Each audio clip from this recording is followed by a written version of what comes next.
बहुत पुराने जमाने की बात है, जब घर कच्ची मिट्टी से बने होते थे और इंसानों की पहचान उनके लिबास से नहीं बल्कि उनके किरदार से होती थी। रेगिस्तान के किनारे एक छोटा सा गांव था। चारों तरफ सूखी जमीन, दूर दूर तक फैले खेत थे और बीच में कुछ मिट्टी के मकान जिनकी दीवारों में दरारें थीं और छतों पर खजूर के सूखे पत्ते पड़े रहते थे। इसी गांव के आखिरी कोने पर एक टूटा सा घर था। वहीं एक यतीम लड़का रहता था, अमीन। अमीन की उम्र ज्यादा नहीं थी, चेहरे पर मासूमियत थी और आंखों में वो गहराई जो अक्सर बहुत जल्दी बड़े हो जाने वालों में आ जाती है। उसके माँ बाप को गुजरे बरसों हो चुके थे। किसी बीमारी ने या शायद गरीबी ने किसी को ठीक से याद भी नहीं था। गांव वालों को बस इतना याद था कि अमीन के माँ बाप बहुत अच्छे लोग थे, मेहनती, ईमानदार और खुदा से डरने वाले थे। जब वो चले गए तो अमीन की दुनिया भी जैसे उनके साथ ही दफन हो गई। उसे उसके चाचा के घर भेज दिया गया। शुरुआत में लोगों ने कहा, अरे अपना ही भतीजा है, खून का रिश्ता है, अच्छे से ही रखेंगे। मगर कुछ रिश्ते सिर्फ नाम के होते हैं। चाचा का दिल पत्थर का था और चाची की जुबान से हमेशा जहर ही निकलता था। पहले ही दिन चाची ने अमीन को ऊपर से नीचे तक देखा और मुंह बनाकर बोली, अब एक और पेट पालना पड़ेगा। उस दिन के बाद अमीन बच्चा नहीं रहा, वो घर का नौकर बन गया।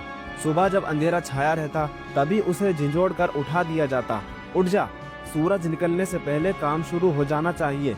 नींद से भरी आंखें, थका हुआ बदन, मगर अमीन के मुंह से कोई भी शिकायत नहीं निकलती। कभी कुएं से पानी लाता, कभी गौशाले की गंदगी साफ करता, तो कभी खेतों की कड़ी धूप में काम करता। हमेशा चाची की पैनी नजर उस पर रहती। अगर जरा सा भी काम गलत हो जाए तो ताना तैयार रहता, तेरे माँ बाप ने तुझे कुछ सिखाया है या नहीं। ये लफ्ज अमीन के दिल में छुरी की तरह चलते और उसे बहुत बुरा लगता, मगर वो चुप रहता। खाने का वक्त जब आता तो चाचा चाची गरम रोटियां और सब्जी खाते और अमीन को सबके बाद बुलाया जाता। अक्सर उसकी थाली में सिर्फ सूखी रोटी होती या फिर कुछ बचा हुआ खाना। कई रातें ऐसी भी होती जब उसे भूखा ही सोना पड़ा। वो कभी सवाल नहीं करता, बस पानी पीकर अपना पेट भरता और सो जाता। रात को जब सब पूरा घर सो जाता, अमीन छत के नीचे अपनी पतली सी चादर ओढ़कर लेटता।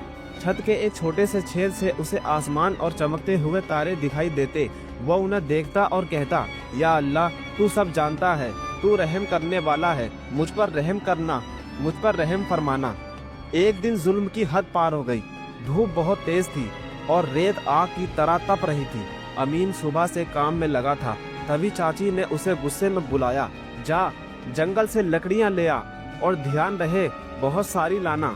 अमीन ने धीरे से कहा, चाची आज गर्मी बहुत है। बस इतना कहना था कि चाची का चेहरा गुस्से में लाल हो गया। जबान चलाता है, निकल यहाँ से, और अगर खाली हाथ लौटा तो आज खाना भूल जाना। अमीन ने चुपचाप अपनी पुरानी कुल्हाड़ी उठाई और जंगल की तरफ चल पड़ा। जैसे जैसे वो जंगल के अंदर गया, सन्नाटा गहरा होता गया। चलते चलते उसका गला सूखने लगा, प्यास से बुरा हाल था और रास्ता भी अब अजनबी लगने लगा था।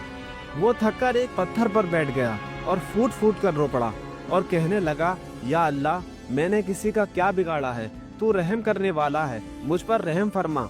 तभी उसे सन्नाटे में एक आवाज गूंजी। अमीन ने सिर उठाया, सामने एक काली कोयल बैठी थी। उसकी आंखें सीधी अमीन को देख रही थी। कोयल ने फिर उसे आवाज दी और उड़कर थोड़ी दूसरी डाल पर बैठ गई। ऐसा लगा जैसे कोयल उससे कुछ कह रही हो कि मेरे पीछे आओ, मेरे पीछे आओ। अमीन एक उम्मीद के साथ उसके पीछे चल पड़ा। कोयल उसे जंगल के एक हिस्से में ले गई जहाँ एक पुरानी अंधेरी गुफा थी। अमीन का दिल जोर से धड़क रहा था, मगर उसने हिम्मत जुटाई और अल्लाह का नाम लेकर गुफा के अंदर चला गया। अंदर जमीन में मट्टी में दबा हुआ एक उसे पुराना संदूक मिला। जब उसने कांपते हाथों से उस संदूक को खोला तो उसकी आंखें फटी की फटी रह गईं। अंदर सोने के सिक्के और चांदी की ईंटें थीं और सबसे ऊपर एक पत्थर की तख्ती रखी थी जिस पर लिखा था, ये खजाना उनके लिए है जो जुल्म में भी सब्र करे और अल्लाह पर यकीन रखे और दिल से सिर्फ खुदा पर भरोसा रखे। अमीन की आंखों से आंसू बह निकले। वहीं वो सजदे में गिर गया। उसे खजाना मिल गया था, लेकिन उससे बड़ी चीज ये थी कि उसकी पुकार सुन ली गई थी।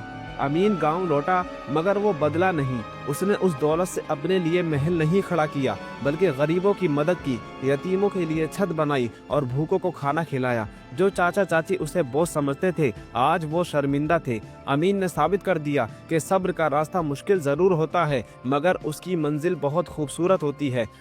सब्र कभी ज़ाया नहीं जाता। दोस्तों ये वीडियो अगर आपको अच्छी लगी हो तो लाइक करें और इस वीडियो को अपने दोस्तों के साथ शेयर करें और ऐसी ही इस्लामिक कहानियों के लिए हमारे चैनल को सब्सक्राइब करना ना भूलें। हम मिलते हैं अगली वीडियो में। अल्लाह हाफिज़।